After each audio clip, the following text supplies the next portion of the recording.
Saya Zaimah Badiatul Mughfirah, NIM 5111420033. Di sini saya akan memaparkan video presentasi saya yang berjudul Laporan Survei Lalu Lintas.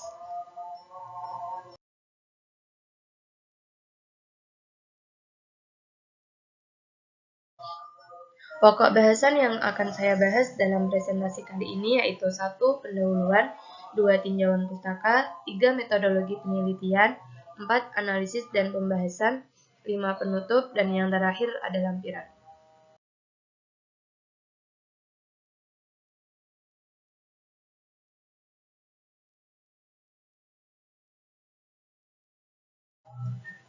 Yang pertama, pendahuluan. Latar belakang. Jalan raya merupakan prasarana transportasi yang besar pengaruhnya terhadap perkembangan sosial dan ekonomi masyarakat. Fungsi utama jalan raya sebagai sarana untuk melayani pergerakan lalu lintas manusia dan barang secara aman, nyaman, cepat, dan ekonomis menuntut adanya jalan raya yang memenuhi persyaratan tertentu. Data volume lintas harian rata-rata atau VLHR memiliki manfaat yang cukup besar. Misalnya, jika ingin membangun sebuah jalan baru, data VLHR dari jalan terdekat dapat digunakan sebagai acuan untuk mendesain jalan baru tersebut. Selain itu, kita dapat mengetahui apakah sebuah jalan overcapacity atau tidak dengan membandingkan kapasitas jalan dengan VLHR. Selain itu, pemberian hak bagi pejalan kaki di beberapa negara maju sudah cukup lama dikampanyekan. Sedangkan di negara berkembang, pemberian hak bagi pejalan kaki masih sulit direalisasikan. Hal ini bukan saja dari akibat pemakaian jalan dengan kendaraan, namun juga karena perilaku pejalan kaki itu sendiri yang belum menyadari betul akan hak serta kewajibannya dalam berlalu lintas.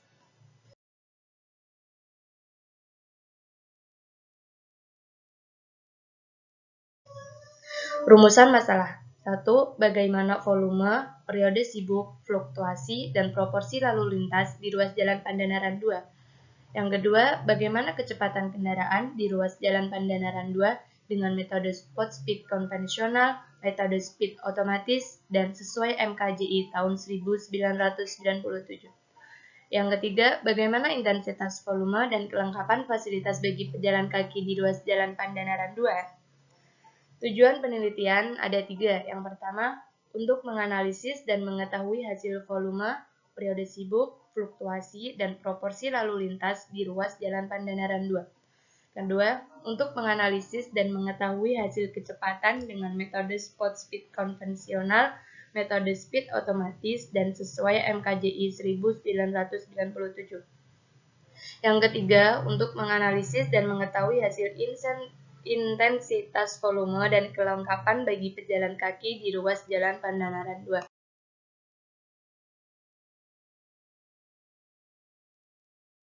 Selanjutnya, manfaat penelitian. Manfaat penelitian ada 5. Yang pertama, desain struktur konstruksi perkerasan jalan. 2. Desain geometrik jalan. Yang ketiga, manajemen lingkungan. Yang keempat, penyesuaian hasil pembacaan dengan alat pencacah mekanis. Dan yang terakhir, perhitungan ekonomi termasuk biaya operasi kendaraan, nilai waktu. Yang kedua, yaitu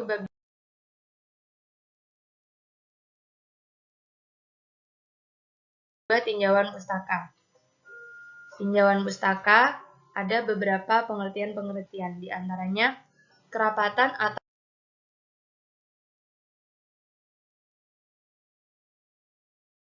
density. Kerapatan adalah jumlah kendaraan yang menempati suatu panjang jalan atau lajur dalam kendaraan per kilometer atau kendaraan berkilometer per lajur. Yang kedua, kecepatan setempat atau spot speed. Kecepatan setempat yaitu kecepatan kendaraan pada suatu saat diukur dari suatu tempat yang ditentukan. Yang ketiga,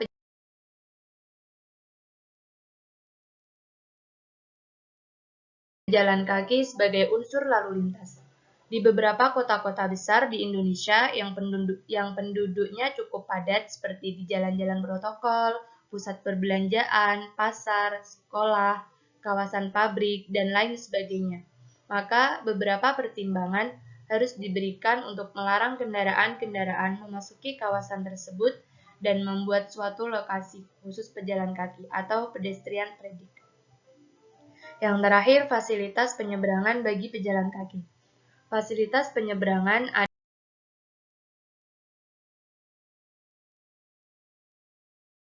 adalah suatu fasilitas pejalan kaki untuk mengkonsentrasikan pejalan kaki yang menyeberang. Selanjutnya, bab 3, metodologi penelitian. Metodologi penelitian ada bagan alir. Bagan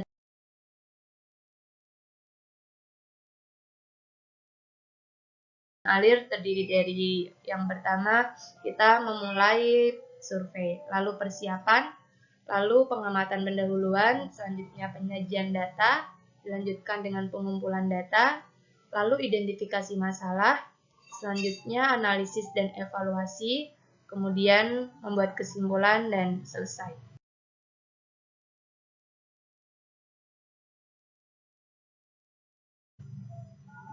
Waktu dan tempat pelaksanaan survei. Kita melaksanakan survei di lokasi Jalan Pandanaran 2, Mugasari, Semarang, Jawa Tengah. Untuk survei volume kendaraan, kita survei pada tanggal 3 September 2022 pada jam 7 sampai 9 di pagi hari, jam 11.30 sampai 13.30 WIB di siang hari, dan 15.15 sampai 17.15 WIB di sore hari. Sedangkan untuk survei kecepatan kendaraan, dilakukan survei pada tanggal 16 September 2022 di waktu jam 10 sampai jam 12 WIB. Lalu untuk survei pejalan kaki dilakukan pada tanggal 21 September 2022 di waktu jam 16 WIB sampai 17 WIB. Lalu metode pengumpulan data. Metode pengumpulan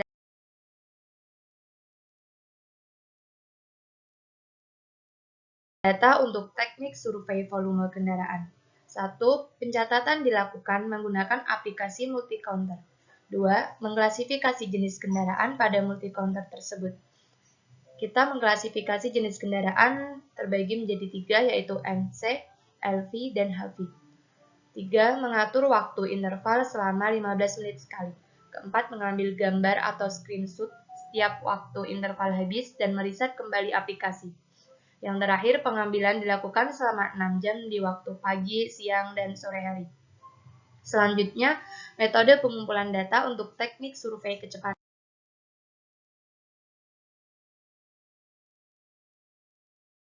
kendaraan. Metode konvensional. Yang pertama, pengamat menempati pos-pos yang telah ditentukan. Jarak yang dilalui kendaraan adalah sepanjang 50 meter. 2. Pengamat harus menempati posisi pada titik-titik pengamatan yang telah ditentukan, yaitu di tepi jalan pada titik pengamatan. 3. Pandangan pengamat ke arah jalur pengamatan dan menghadap lurus ke arah datangnya kendaraan. 4. Setiap pengamat menghitung jumlah kendaraan dan kecepatan di setiap titik jalur pengamatan yang telah ditentukan dengan jenis kendaraan yang telah ditentukan. Yang kelima, pengamatan dilakukan sesuai banyaknya jenis dan jumlah sampel kendaraan. Yang keenam, hasil pengamatan dicatat dalam formulir yang disediakan. Selanjutnya, metode pengumpulan data, teknik survei kecepatan, metode otomatis.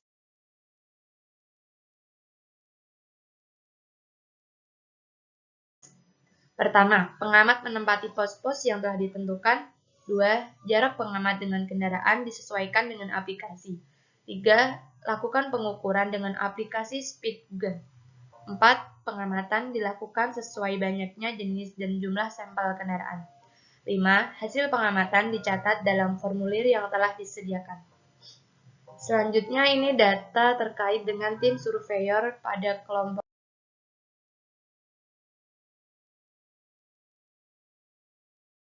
2. Ada Dimas Aditya Ramadan, 2 Yoga Dewantara, 3 saya sendiri yaitu Zaima Badiatul Mughfirah, 4 Tegar Aditya Nugroho, dan 5 Aprilia Intan Monika, dengan tugas-tugas yang telah disebutkan pada tabel tersebut. Selanjutnya kita bab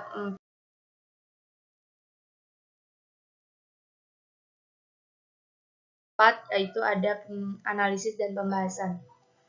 Yang pertama, analisis dan pembahasan tentang data volume lalu lintas.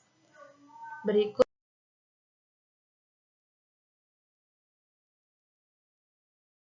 tabel rekapitulasi jalur 1, yaitu jalur GOR Tri Lomba Juang menuju ke Taman Indonesia Kaya. Selanjutnya,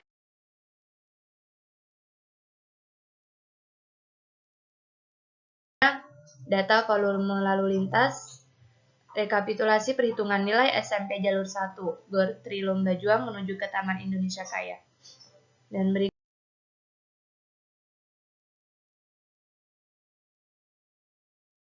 tabel grafik jalur 1. Selanjutnya,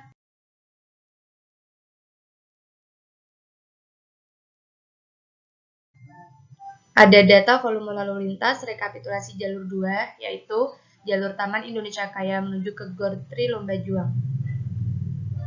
Slide selanjutnya, ini perhitungan nilai SMP di jalur 2,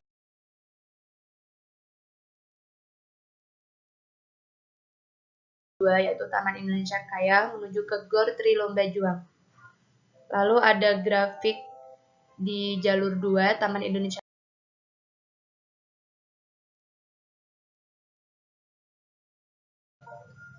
Dari tabel-tabel di atas, kita dapat mengetahui perhitungan nilai SMP dari rumus nilai EMP dikalikan jumlah kendaraan atau hasil survei volume kendaraan. Dengan nilai EMP untuk sepeda motor yaitu 0,4, untuk mobil, MPU, bis kecil, pick up, dan truk kecil sama dengan 1. Nilai EMP bus sedang, bus besar, truk sedang, truk besar, dan kereta gandeng adalah 1,3. Dan nilai EMP untuk kendaraan tidak bermotor yaitu becak, sepeda roda 3 adalah 0,8. Sehingga didapatkan grafik seperti pada tabel tersebut. Dari survei perhitungan yang telah dilakukan dapat terlihat pada grafik volume kendaraan yang melintas, di mana sepeda motor paling banyak melintas pada jam 8 sampai jam 8.15 WIB, yaitu sebanyak 167 unit dengan nilai SMP 67 SMP. Selanjutnya ini perhitungan nilai lalu lintas harian rata-rata.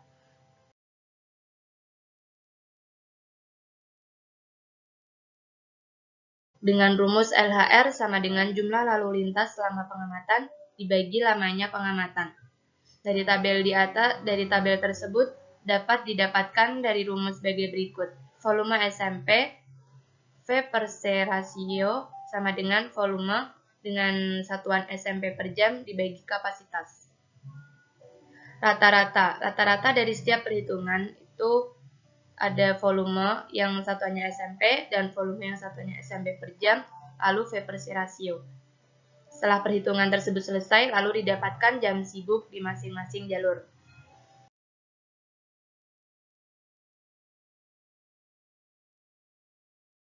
Selanjutnya, periode sibuk. Berdasarkan hasil survei volume lalu lintas di ruas Jalan Pandanaran 2, didapatkan hasil periode sibuk terjadi pada pukul 8 sampai 9 WIB di pagi hari. Baik itu ruas jalan dari arah GOR Tri Lomba Juang menuju Taman Indonesia Kaya, maupun dari ruas jalan dari Taman Indonesia Kaya menuju GOR Tri Lomba Juang. Didapatkan hasil volume kendaraan pada periode jam puncak seperti tabel tersebut, yaitu pada pagi hari jam sibuk untuk arah GLJ TIK sebanyak 774 dan untuk arah TIK GLJ sebanyak 396. Lalu untuk dua arah didapatkan 1149. Lalu untuk siang hari arah GLJ TIK didapatkan 674, untuk TIK ke arah GLJ didapatkan 266, sehingga untuk dua arah didapatkan hasil 824. Dan untuk sore hari, arah GLJ TIK didapatkan 715, arah TIK GLJ 311, sehingga untuk dua arah 1026. Ini adalah grafik periode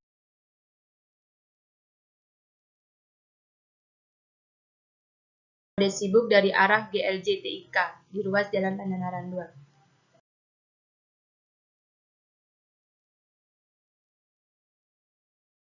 Lalu ini untuk grafik periode sibuk dari arah TIK ke GLJ di ruas Jalan Pandanaran 2.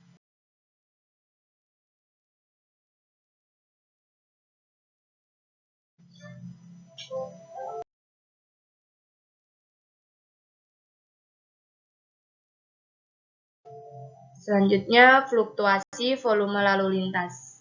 Tabel tersebut adalah data perhitungan SMP pada Jalan Pandanaran 2.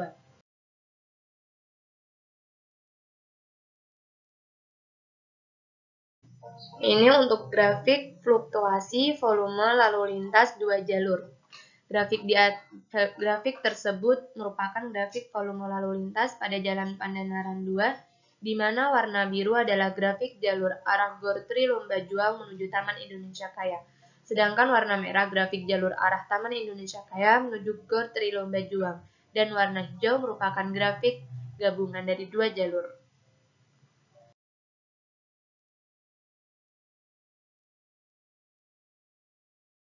Selanjutnya,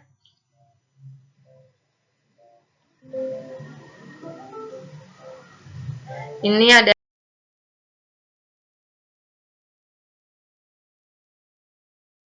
grafik fluktuasi volume lalu lintas sepeda motor dan mobil. Dan ini grafik fluktuasi mobil penumpang dan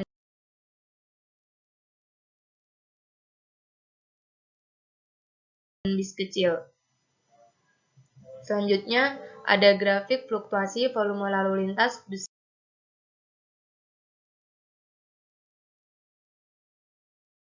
sedang dan bus besar. Lalu selanjutnya ada grafik fluktuasi volume lalu lintas kendaraan tak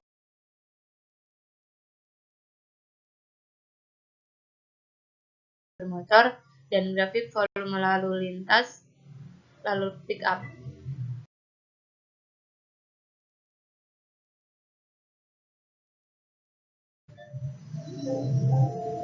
Lalu selanjutnya ada grafik fluktuasi volume lalu lintas truk kecil dan grafik fluktuasi volume lalu lintas truk sedang.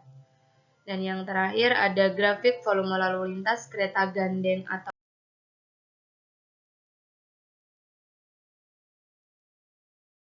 tempelan dan grafik fluktuasi volume lalu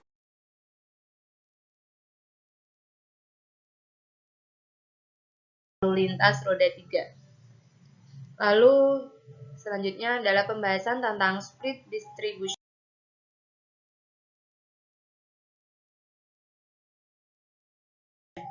Split distribution adalah keadaan di mana kendaraan dari arah awal melewati ruas jalan, kemudian menyebar menuju tujuan, lalu kembali lagi ke arah awal dengan melewati lajur yang berbeda.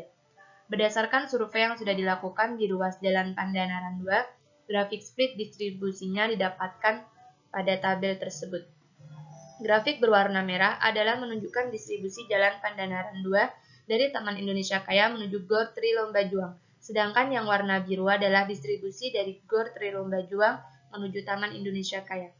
Jumlah kendaraan dari Gor Tri Lomba Juang menuju Taman Indonesia Kaya sebanyak 69%, atau bisa didapatkan nilai yaitu 10.517 kendaraan.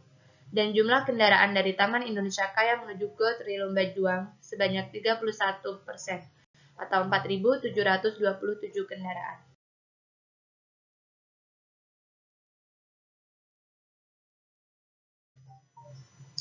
Lalu ini terdapat distribusi dalam ruas jalur 1, tabelnya seperti berikut, dan distribusi antar waktu. Untuk mencari nilai distribusi antar waktu, digunakan rumus volume jam sibuk dibagi dengan volume jam tidak sibuk.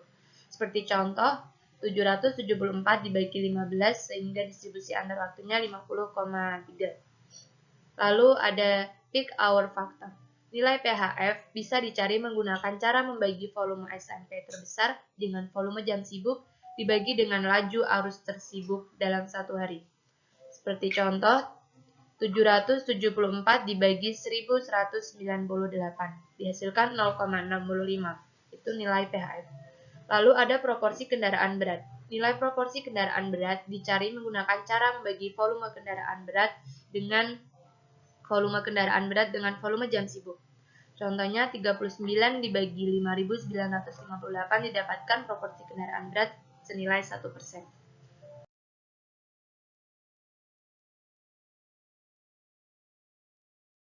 Selanjutnya, distribusi dalam ruas jalur 2 itu seperti jalur 1.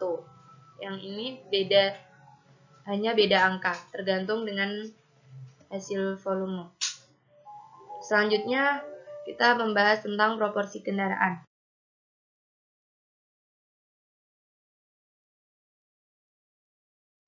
Proporsi kendaraan kedua arah pada jalan Pandanaran 2 didapatkan tabel seperti berikut.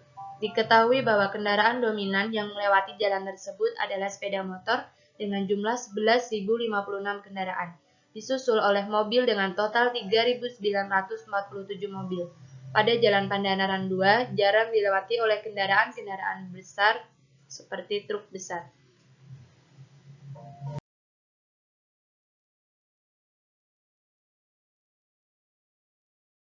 Selanjutnya, ada proporsi kendaraan jalan Pandanaran 2 pada jalur arah dari GLJ TIK.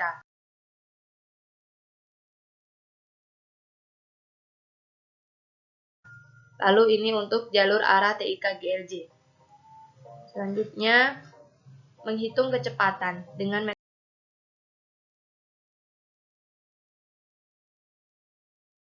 metode konvensional. Metode konvensional yang digunakan adalah dengan menggunakan dua pengamat.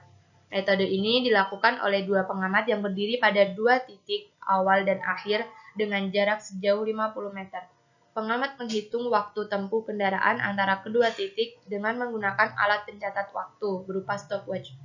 Titik akhir pengamatan dijadikan referensi titik kecepatan yang diamati. Data yang diamati oleh pengamat yaitu waktu tempuh dan jenis kendaraan. Sehingga alat-alat yang perlu dipersiapkan adalah stopwatch, alat tulis, formulir survei, pemberi tanda, dan meteran.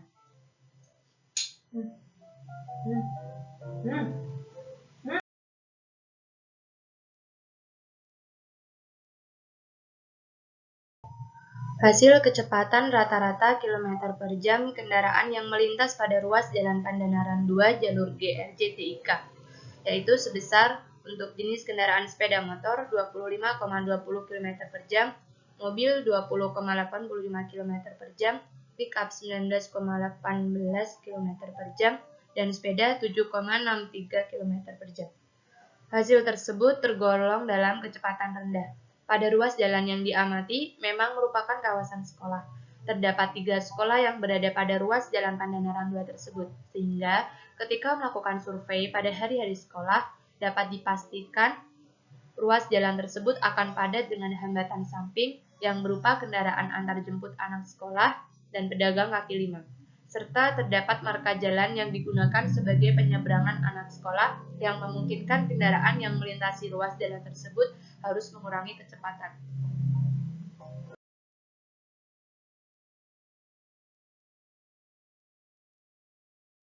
Selanjutnya, hasil kecepatan rata-rata kendaraan yang melintas pada ruas Jalan Pandanaran 2 jalur TIK GLJ sebesar untuk sepeda motor 36,10 km per jam, mobil 26,59 km per jam, bis kecil 27,99 km per jam, truk sedang 28,39 km per jam, dan sepeda 8,19 km per jam.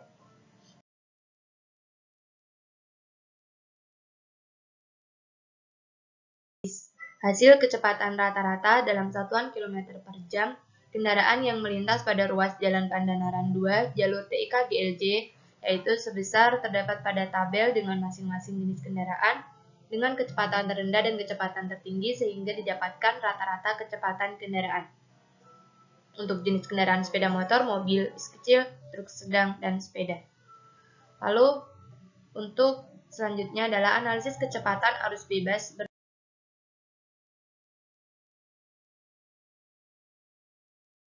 berdasarkan MKJI 1997. Yang pertama ada kecepatan arus bebas dasar kendaraan ringan atau FV0 dengan tabel tersebut. Lalu yang kedua ada faktor penyesuaian lebar lajur lalu lintas efektif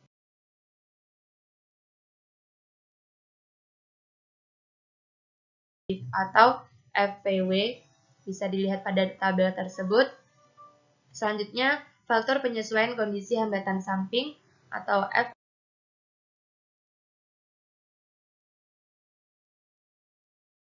Yang ketiga, ada faktor penyesuaian kondisi hambatan samping FFVSF.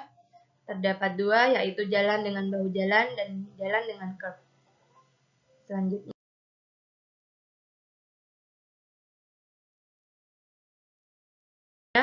faktor penyesuaian ukuran kota atau FFVCS. Terdapat pada tabel tersebut bisa dilihat.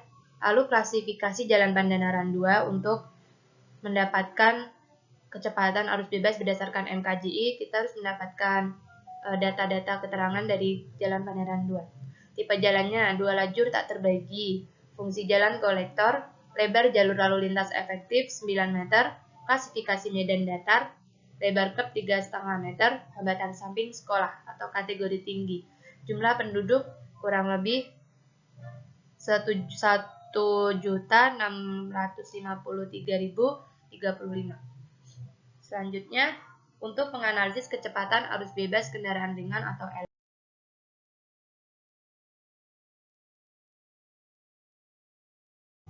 Selanjutnya, kecepatan arus bebas kendaraan ringan LV. Dengan data-data pada ruas jalan Pandanaran 2, maka didapatkan FV0-nya 44, FVW-nya 4, FFVS-nya 0,88, dan FFVCS-nya bernilai 1, sehingga dimasukkan pada rumus untuk mendapatkan nilai FV.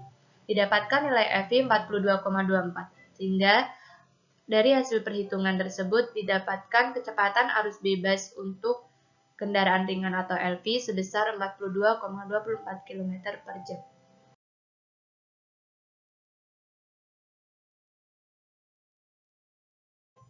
Selanjutnya untuk arus bebas kendaraan berat atau HV. Seperti contoh sebelumnya, kita harus mencari tahu V0-nya terlebih dahulu. Setelah diketahui dari tabel-tabel sebelumnya, maka bisa diperhitungkan nilai FV pada rumus tersebut, yaitu FV sama dengan FV0 ditambah FVW dikalikan FFVS dikalikan FFVCS. Didapatkan nilai FV sama dengan 38,72 km. Sehingga untuk perhitungan arus bebas kendaraan berat atau HV dengan nilai sebesar 38,72 km per jam.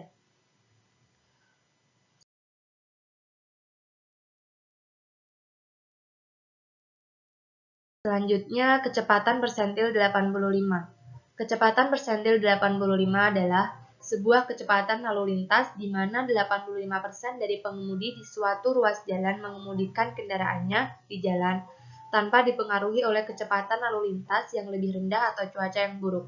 Sehingga diharapkan 85% pengemudi dapat mewakili kecepatan yang sering digunakan pengemudi di lapangan. Seperti data hasil perhitungan nilai kecepatan persentil 85 dapat dilihat pada tabel tersebut. Lalu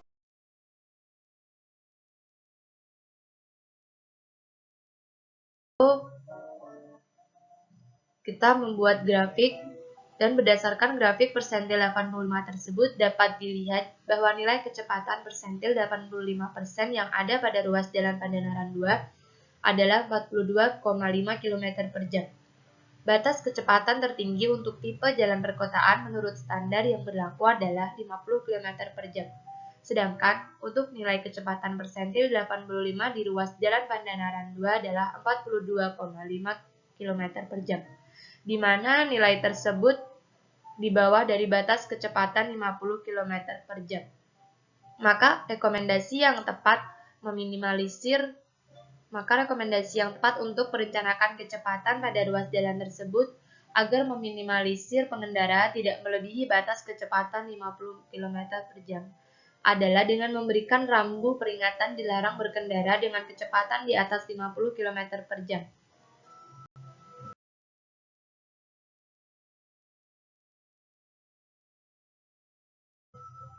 Dan ini untuk gambar Google SketchUp rekomendasi jalan yang direncanakan seperti pada gambar tersebut. Selanjutnya, volume lalu lintas pejalan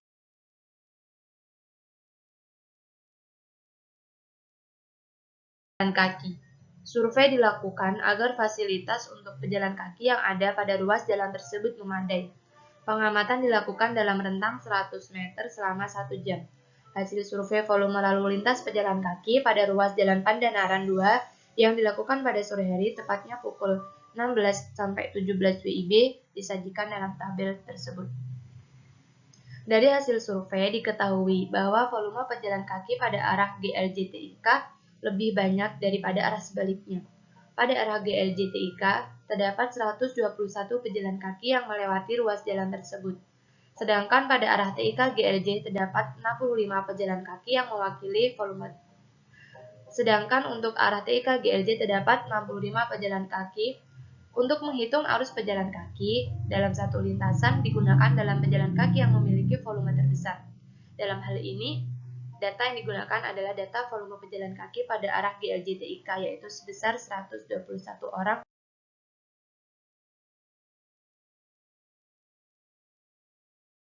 per jam. Selanjutnya, perencanaan trotoar. Lebar efektif minimum ruang pejalan kaki adalah 60 cm ditambah 15 cm, sehingga kebutuhan ruang untuk 2 orang berpapasan adalah 150 cm. Untuk mendapatkan lebar trotoar ideal dapat digunakan rumus W sama dengan P per 35 ditambah 1/1,5, di mana W adalah lebar jalur pejalan kaki dan P adalah volume pejalan kaki dengan satuan orang atau menit atau meter. Dengan menggunakan rumus di atas, dapat ditentukan dimensi lebar jalur pejalan kaki pada ruas jalan yang diamati. Perhitungan rumus tersebut yaitu W sama dengan nilai P adalah 0,04, sehingga W sama dengan 0,04 dibagi 35 ditambah 1,5. Dihasilkan nilai W adalah 1,5011 meter.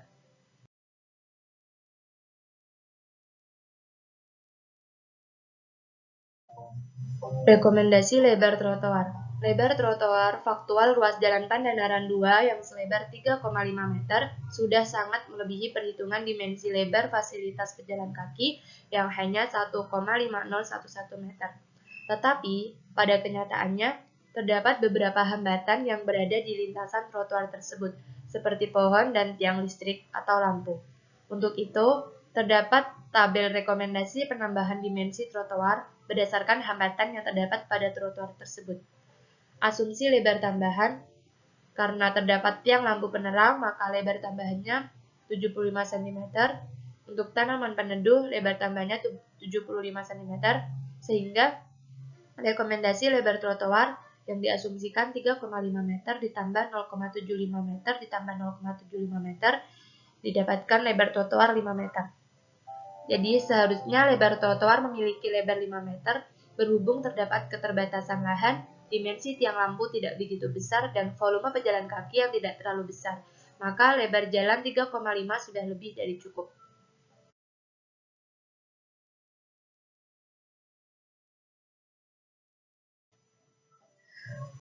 Untuk selanjutnya bab 5 penutup. Kesimpulannya.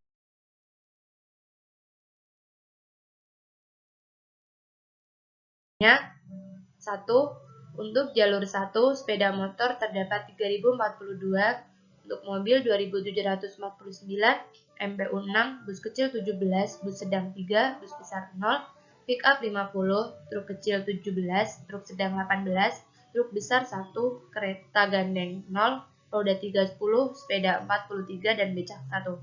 Untuk jalur 2 sepeda motor 1380, mobil 1198, MPU 2, bus kecil 15, bus sedang 4, bus besar 0, pick up 14, truk kecil 5, truk sedang 10, truk besar 0, kereta gandengan dan roda 3 0, sepeda 22 dan becak 3. 2. Periode sibuk saat dilakukan survei pada hari Sabtu 3 September 2022, yaitu terjadi pada pagi hari di pukul 8-9 WIB. Hal tersebut disebabkan oleh padatnya kendaraan supporter sepak bola dari PSIS Semarang yang akan tandang menuju Solo dengan melewati ruas Jalan Pandanaran 2 tersebut. Puncak dari padatnya jumlah kendaraan yaitu terjadi pada rentang waktu 8.30 sampai 8.45 WIB. Terdapat total 774 kendaraan atau 369 satuan mobil penumpang dari dua arah yang memadati ruas Jalan Pandanaran 2 pada rentang waktu 15 menit tersebut. Kesimpulan yang ketiga, fluktuasi volume lalu lintas kendaraan terbesar pada Jalan Pandanaran 2 terjadi pada pukul 8 sampai 9 WIB, di mana mengalami lonjakan volume lalu lintas sebesar 300 SMP pada lajur arah Gor Trilomba Juang menuju Taman Indonesia Kaya dan pada lajur arah Taman Indonesia Kaya menuju Gor Trilomba Juang sebesar 108 SMP. Kemudian pada sore hari juga terjadi lonjakan arus lalu lintas yaitu pada pukul 16 sampai 17 WIB dengan jumlah arus lalu lintas pada lajur arah Gor Trilomba Juang menuju Taman Indonesia Kaya sebesar 188 SMP dan pada lajur arah Taman Indonesia Kaya menuju Gor Trilomba Juang sebesar 93 SMP. Yang keempat, proporsi kendaraan yang lewat di Jalan Pandanaran 2 didominasi oleh sepeda motor dan mobil dengan presentasi masing-masing 73% dan 26% pada kedua arah. Kesimpulan yang kelima, rata-rata kecepatan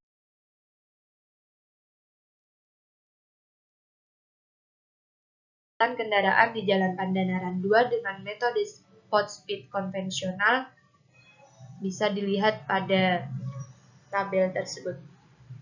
Kemudian kesimpulan yang keenam, rata-rata kecepatan dengan kendaraan di Jalan Pandanaran 2 dengan metode otomatis, jalur TIK GLJ dan jalur GLJ TIK dapat dilihat pada tabel tersebut. Kesimpulan yang ketujuh, hasil perhitungan kecepatan arus menggunakan Manual Kapasitas Jalan Indonesia atau MKJI tahun 1997 dengan klasifikasi jalan 2 arah 2 lajur, lebar jalan 9 meter, lebar ke 3,5 meter, hambatan samping tinggi, dan jumlah penduduk lebih dari 1 juta untuk sepeda motor dengan sebesar 38,72 km per jam. Untuk kecepatan kendaraan ringan sebesar 42,24 km per jam dan kecepatan kendaraan berat sebesar 38,72 km per jam.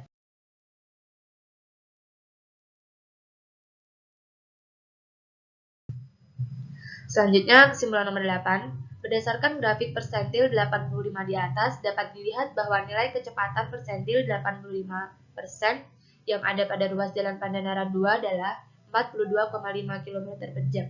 Batas kecepatan tertinggi untuk tipe jalan perkotaan adalah 50 km, sehingga untuk ruas Jalan Pandanaran 2 tidak melebihi batas. Maka rekomendasi yang tepat adalah dengan memasang rambu-rambu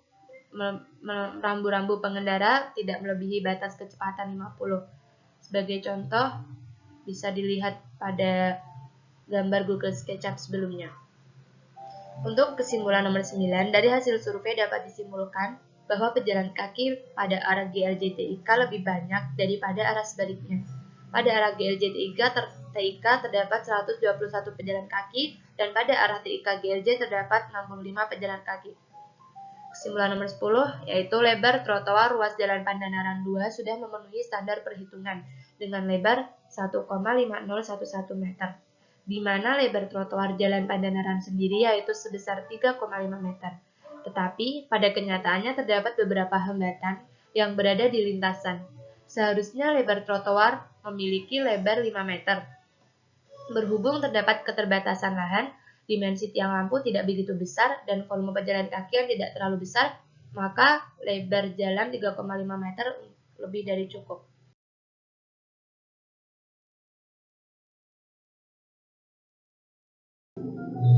Selanjutnya saran.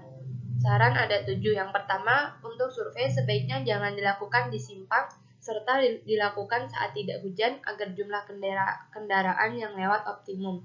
2.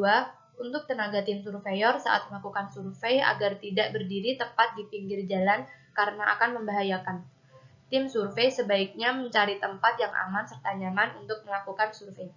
3. Survei sebaiknya dilakukan saat hari kerja karena jumlah kendaraan yang lewat akan lebih optimum. Yang keempat, pada ruas jalan yang diamati memang merupakan kawasan sekolah. Terdapat 3 sekolah yang berada pada ruas Jalan Pandanaran 2 tersebut. Yang kelima, hindari melakukan pengamatan di simpang dan medan yang tidak datar. Yang keenam, hindari melakukan pengamatan saat sedang hujan Dan yang terakhir, lakukan pengamatan pada waktu ramai pejalan kaki, yaitu pagi atau sore hari.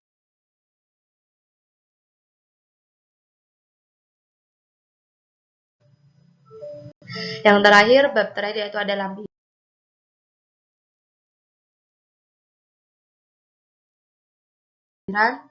Ini yang bagian kiri yaitu ruas jalur 1 dan yang bagian kanan adalah ruas jalur 2.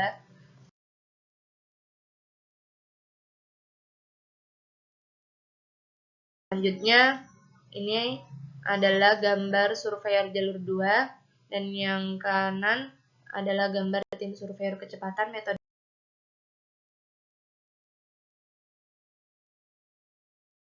manual. Selanjutnya, terdapat gambar bagian kiri tim surveyor melakukan pengukuran jalan dan bagian kanan tim surveyor kecepatan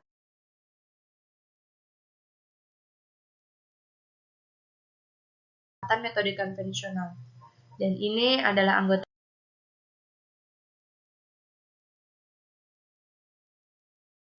Terima kasih, cukup sekian yang dapat saya sampaikan. Semoga bermanfaat. Wassalamualaikum warahmatullahi wabarakatuh.